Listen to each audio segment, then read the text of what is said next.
Story 1. Chat rooms mostly. Even with a 56.6 kilobits per second modem, downloading anything took ages, even modestly sized images.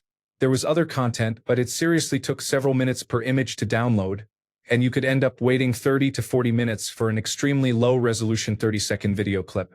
Story 2. I played Neopets and would read video game forums and ask questions on Ask Jeeves. Story 3. People keep mentioning chat rooms and instant messages. But the internet was once filled with legitimate content experts on various topics. Professors posting academic content on their personal web pages hosted by universities. Experts in their fields hosting websites with information. Forums of like-minded hobby enthusiasts and people eager to learn. Now it is all dominated by bots and commercial entities trying to spam you with false information.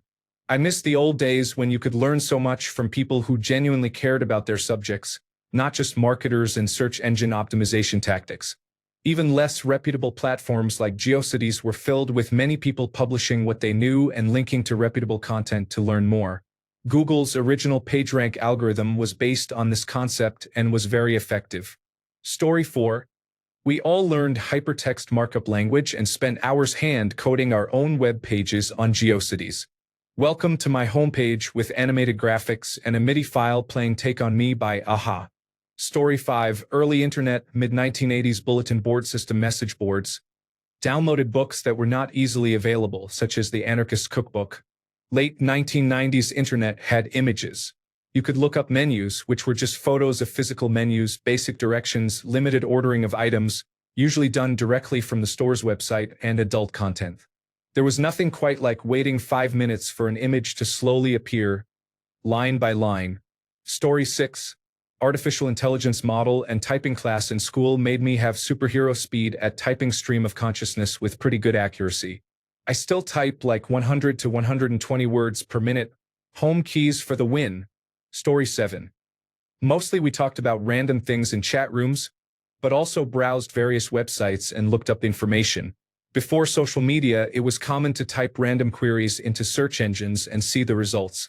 When I was about 13 in 1998, I remember randomly looking up Pez dispensers and finding a fan site where a person used Photoshop to create fictional Pez dispensers, such as a punk rocker with a mohawk and an anarchy tattoo.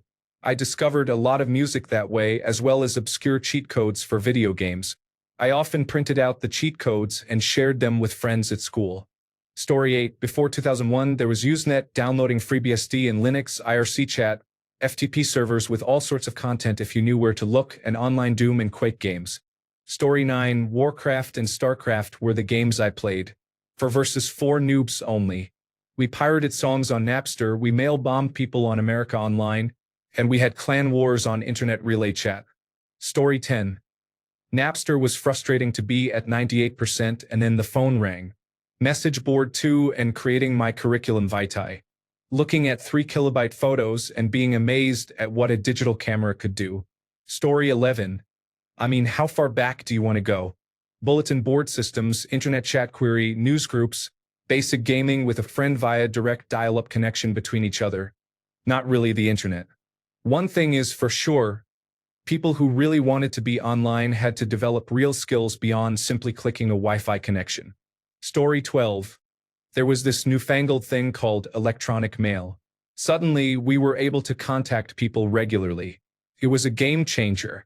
I used to handwrite love letters to my girlfriend, but then I could print out our messages and save them in a box. I had a hypertext markup language web page with a starry background, an animated graphic interchange format of flickering torches, my name swooshing in from the side, and an Enya musical instrument digital interface song playing. This was considered cutting edge at the time, and people were easily impressed. If you had a .com domain, people expected you were on your way up in the world. Well, we learned we were wrong by 2001. The most amazing thing was downloading music instead of waiting for a song to play on the radio. You could think of a song, search the message boards for it, then download the WAV or MPEG-1 audio layer 3 file for a few minutes. We started ripping our music collections and burning our own compact disc compilations. When we needed to go somewhere, we would go onto MapQuest and print out turn-by-turn directions. Instead of asking random strangers for directions to local spots, we could carry a stack of papers everywhere to tell us where to go. The World Wide Web, people used to actually call it that, was this information superhighway where you could learn about anything. Suddenly, everything was at your fingertips. You just had to go to one of the many search engines like Yahoo, Webcrawler, Lycos, AltaVista, Ask Jeeves, and Metacrawler, and dig through pages and pages of results to find what you wanted. But it was there, somewhere, all waiting to be printed out. Okay, I'm kidding. Everything moved at a snail's pace, and we were okay with it. Sometimes people needed to use the telephone, and we would have to disconnect, which was kind of a bummer if you were waiting a long time for something to download. Those were the more innocent but wild days of the web. Story 13. Absolutely laughed out loud with all my friends I worked with when new issues of The Onion would go live. Followed links endlessly on everything too. Looked at way too much Slashdot. Looked for old friends on AltaVista and that new Google service. Laughed at Leisure Town. So much good content. Oh, and United States Educational and Research Network until around 1997. Story 14. Well, after you spent 35 minutes waiting for the America Online disk to load and install the software to watch the yellow running man move across 3 squares, you would click on AmericaOnline.com and read the news, check the sports, and after doing those 2 things and it taking an hour and a half, you turned it off and did something else. Story 15. I did a lot of online role-playing. It was the most use I ever got out of my Bachelor of Arts in Creative Writing. Story 16. StarCraft Brood War, Counter-Strike 1.5 and 1.6, Diablo 2, and Lord of Destruction when it was released a year later. Honestly, what people do now but with extra steps and poor latency. Story 17. Back in 1995, my parents had Prodigy for an internet service provider. It used to be, for many internet service providers, that you would not just open it up and go straight into a browser. Rather, it was more like a program that opened and offered you a variety of different options. There was a news section, a section for chat rooms, and more. There was also a section for gaming. 8-year-old me played a lot of a game I vaguely remember being called Labyrinth, where you just walked around in a maze and occasionally ran into some sort of encounter. Looking back, it was not actually an online game in the sense that it was not multiplayer. There was no real reason to play it online except that that was where it was. You did not have to buy the game, you could just play it right there in the Prodigy application. It was probably a really clever way to use up those dial-up minutes. Story 18. Some internet service providers were running their own ecosystems as intranets. Everyone wanted to stake out the internet concept as their own. From about 1992 to 1994, the wider internet was very basic and limited. One example was CompuServe, which had its own fully threaded, Reddit-style ecosystem called forums and real-time chat, which were basically app-based proprietary Usenet and internet relay chat. GeoCities appeared around 1994, and from then it snowballed rapidly as a browser-based HTTP, Hypertext Transfer Protocol, 1.0 service, which was released in 1996. Before that, the internet had existed for decades as bulletin board systems and the computerized bulletin board system, but that was before my time. I spent a lot of time both on CompuServe and Usenet as a teenager in the 1990s. Before America Online launched in the UK in 1996, it was a very egalitarian and internationalized environment dominated by educated people. After America Online, the internet became heavily Americanized, and subtleties like sarcasm became difficult to pull off. ICQ then launched, marking the start of the massive app-based instant messaging trend in 1996. Internet relay chat has been around a lot longer, but ICQ was probably the first mass phenomenon among the newly arrived America Online era users. ICQ was also massively international, allowing people to meet and interact from all over the world. Around 2000, browser-based PHP and structured query language forums became a mainstay of interaction as central points for like-minded people based on community interests. And let us not forget multi-user dungeons.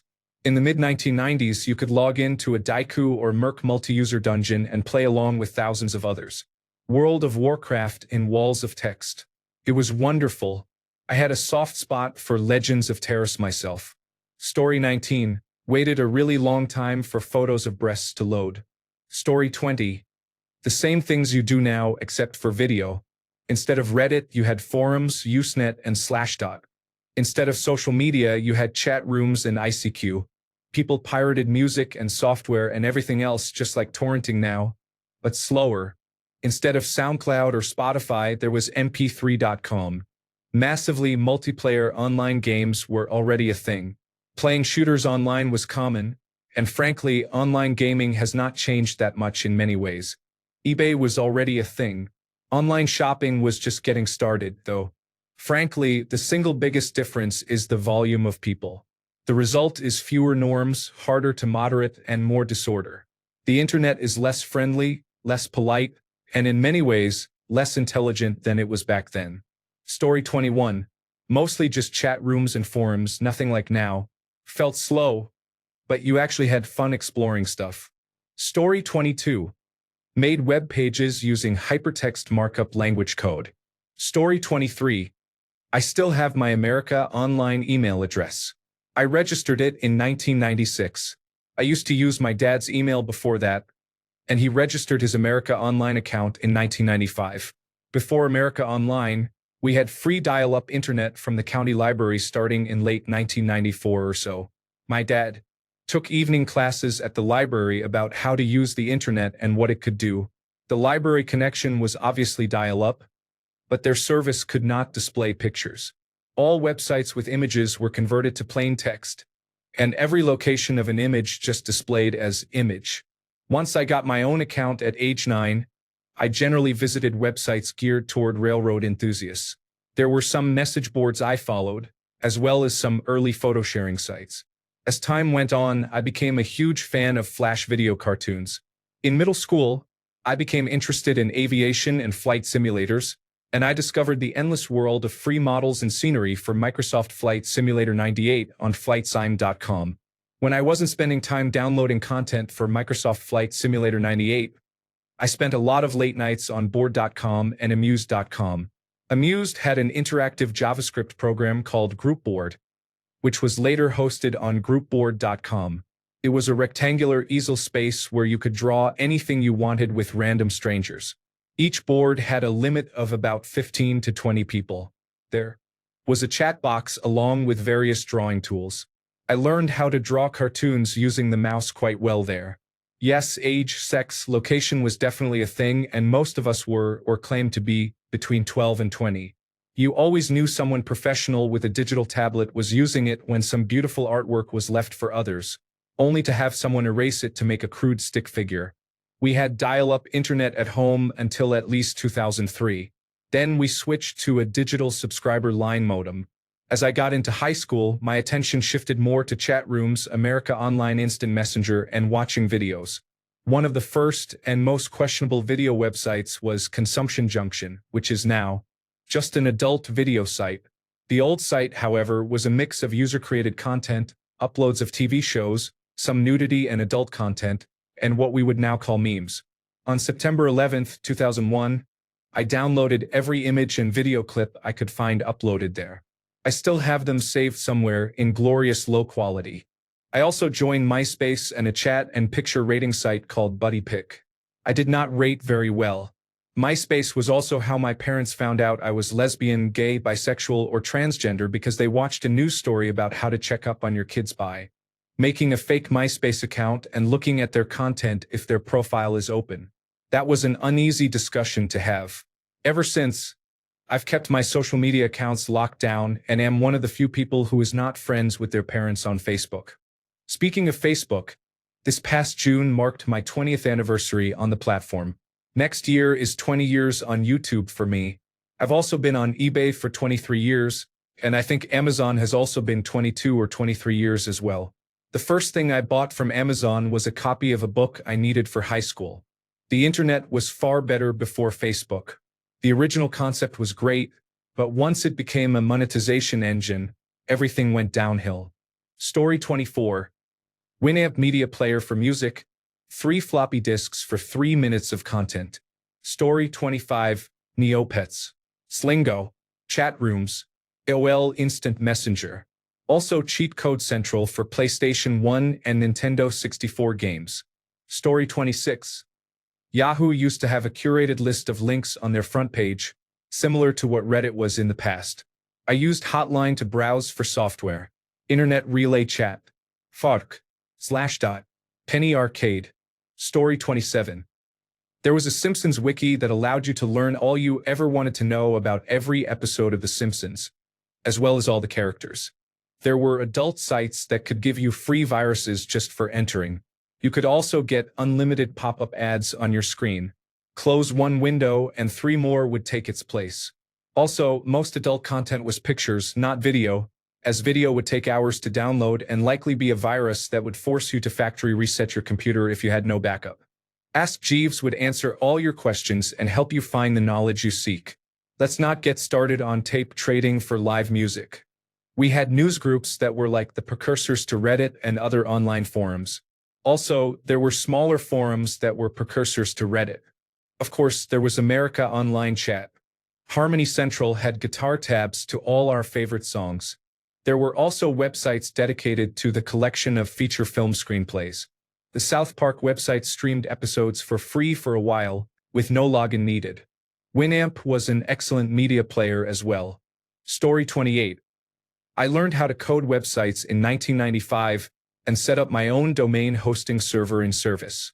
I also had a large forum for women web designers, and many of them became my hosting clients. It was a lot of fun, and I made many lifelong friends who I still chat with daily. Story 29. The Insanity Test. Visit sites I should not have. Learn about sex and desire through fan fiction, but never use butter. Story 30. I was online in 1994.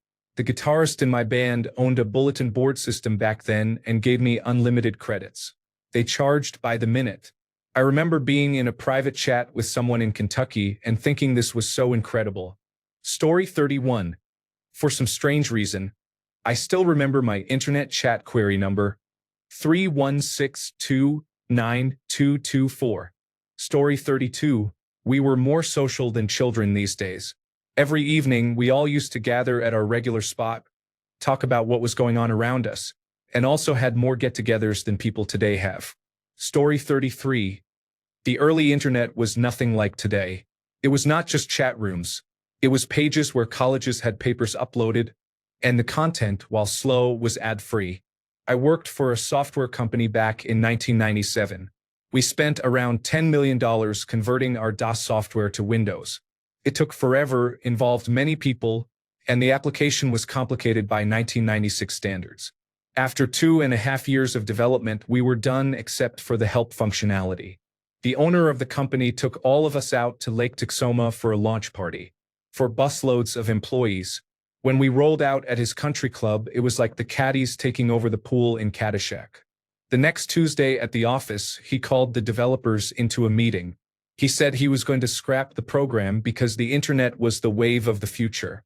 He paid for us all to have America Online dial-up access and 33.6 kilobits per second modems, super high speed at the time. We thought he was nuts. He just bankrupted the company. We updated our resumes and prepared for the inevitable failure of this internet-based system. Back then, it took a minute just to download a picture. Downloading a song from Napster took at least 20 minutes. That person we knew was going to destroy our company is worth $1.9 billion today. He almost bankrupted himself once, and that Windows product was never released, but he did call it. Story 34. Tried to find out what was so great about it. They issued booklets with website addresses and their purposes. Basically, we were shooting in the dark. Story 35. I lived on message boards and Angelfire, and in 1999 and 2000, LiveJournal. I used Yahoo for email and Netscape for my browser. Story 36. Internet chat query and internet relay chat. It would only take about 45 minutes to download one song. Before internet browsers and the modern internet, we used to use bulletin board systems. You could even play text-based ASCII games. Story 37. I once bought an internet phone book from Walden Books and used it to find new websites that interested me. Story 38. Searched for information on random topics and found various results. Figured out how to beat video games. Downloaded MP3 files in the late 1990s. Looked up early news and sports websites. Story 39. Wasted time on sites like You Think You Know Me and Flash Games, Yahoo Games, ICQ chatting, or playing games like Descent or Red Alert using systems like Kali. When we were kids, there was a time you needed software to play games with other people. It was not just built in. You had to chat with people, then agree on who was hosting and how to join the game. Good times. Story 40. Before 2001, the internet was slower and felt like a smaller, more separate part of life. People primarily used it to chat. In instant messenger services such as AOL Instant Messenger and ICQ, and topic-based chat rooms. Browse. Using basic search engines like AltaVista or curated directories like Yahoo. Build. Everyone made their own personal homepage on sites like GeoCities. Share. Downloading music on Napster was a major activity. Email. Using new web-based services like Hotmail. It was less about social media and algorithms, and more about exploration and text-based communication. You had to dial in with a modem to connect. Story 41. I used to hit the talk to a random person button on ICQ and chat a lot. I also played games on Yahoo. Pool and the Dot Game were my favorites. Story 42. Boot up America Online when no one was on the landline and immediately check if your crush was on AOL Instant Messenger. If they were on with an away message, you hoped it was somehow tied to you. If they were not, your heart skipped a beat anytime you heard the door opening sound. And if they were on or when they finally did hop on, you question yourself for a long time before finally opening their individual chat window and saying, hey. Story 43. Not very long ago, just before your time, right before the towers fell, around 1999. This was catalogs, travel blogs, a chat room or two. We set our sights and spent our nights waiting for you, insatiable you. Mommy let you use her iPad. You were barely 2, and it did all the things we designed it to do. Now look at you. Welcome to the internet, Bo Burnham. Story 44. We were welcome to Zombo.com where we could do anything at all. The only limit was ourselves. Story 45. Mostly waited for pictures of Pamela Anderson to finish downloading. Story 46. Endless hours in forums felt like secret little communities. Story 47. Chat rooms and message boards. Mostly. One thing that younger people will never fully understand is how much of a Wild West freak show the internet was prior to about 2005. It was completely uncensored and unsanitized, and there were no algorithms pushing you in any direction. Also, pop-up ads. The pop-up ads were insane. Before someone created a blocker, you could click a link to a site and get flooded with so many pop-ups that it would crash your computer. Fun times. This new internet is disappointing. Story 48. We do not talk about it. Let us just say the excitement was building up slowly, pixel row by pixel row. Story 49. Like a lot of people, chat sites were kind of special for being gay. They allowed me to connect with others in ways I could not in real life because being outed was something I avoided intensely. I think I made significant progress in realizing who I am on the early internet, which helped me make big leaps in self-acceptance. Story 50. Chat rooms, Slingo, and AOL. Also exploring the untapped wilderness of early internet web pages. Story 51. Waited for what seemed like forever for images to download. Story 52. Chatted on Internet Relay Chat. Slowly downloaded adult content while anxiously anticipating being caught. Looked at pictures of my favorite artists. Downloaded music. Maintained my personal Angelfire and GeoCities websites. Story 53. One of the first things I did was download space pictures from the National Aeronautics and Space Administration's File Transfer Protocol server at Ames Research Center. Using DOS with a text-only file transfer protocol client. There were plenty of message boards and chat places, Internet Relay Chat, and even some online games by the mid to late 1990s. I was a disc jockey for an hour a week on a real media streaming online radio station in 1998. Story 54. It was around the mid-1990s that I figured out I could dial into America Online, and once the connection was established, I could minimize America Online and use Internet Explorer to access the real World Wide Web. It was game over after that. Story 55. Waited forever through screeching internet, connecting with hopes of America Online saying, "You have got mail." These two noises were so distinct I will hear them long after I am dead. Story 56. Spend hours personalizing New York GeoCities pages or playing Neopets. Story 57. The internet was a much kinder place back then. Chat rooms were interesting and friendly. We were not as snarky. Mostly it was like exploring, looking for new spaces. People did not come in looking to gain influence or followers. It did not feel infinite. Story 58. I was in chat rooms, specifically Yahoo, and used Yahoo Messenger, Microsoft Network Messenger, and Internet Chat Query. I used Ask Jeeves for my searches. Sent emails. Used Encarta 1999 with links. Story 59. Back then, around the turn of the millennium, the internet was a completely different world. Much smaller, much rawer, but also incredibly exciting. Especially in the hacker scene, ethics were truly lived. Information must be free and available to everyone. You could find tutorials, tools, and exploits on relevant sites not because someone wanted to get rich from them, but because it was about exchange. Everyone was proud when their tools or ideas were accepted and used in the scene. This feeling of sharing knowledge together and exploring the internet was unique. Today, almost everything is commercialized.